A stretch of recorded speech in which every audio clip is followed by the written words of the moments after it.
I think a course like this is important because healthcare leadership is rarely catered for this specifically in leadership programs. They're often quite generic. I think a leadership program focused on healthcare is just enormously important. You have got the whole of the healthcare system in the room.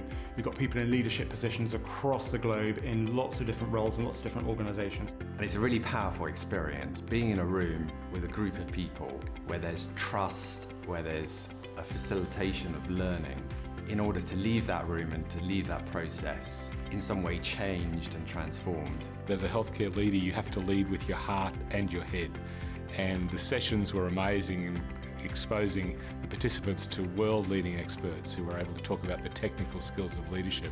And so that enables the process, I think, where through the questions they can ask of each other, through the listening really well to each other, they can make sense both of what's been going on in the day, but also help each other with each other's challenges. In healthcare, you're negotiating all the time. You're negotiating with patients, between doctors and patients, clinicians and non-clinicians.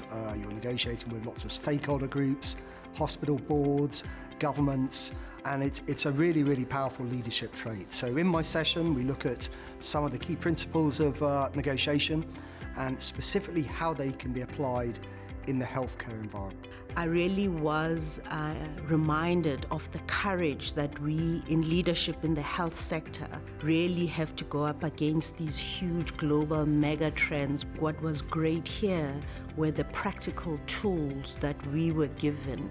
So you have courage and you have heart, but what are the things that you are going to do with your hands? And so that was really, really great for me to bring all of that together. It's been a real luxury to spend some time thinking about things, to sit back and really engage with all the global megatrends from around the world. It's been very useful to me and empowering. What surprised me most about the program is just how much we've been able to fit in 1 week. I feel like I've been here for 6 months. We've talked about so many different topics and some of them in really great depth. So I was very surprised that there was so much content, but equally time for reflection and group work. One of the quotes shared during the program really sticks with me, a quote by Mary Oliver: "What will you do with your one wild and precious life?" And this experience is one answer to that question. It really gives us a sense of what's possible, what we as individual leaders can make possible, what we can make possible as a collaboration of global leaders. So just do it.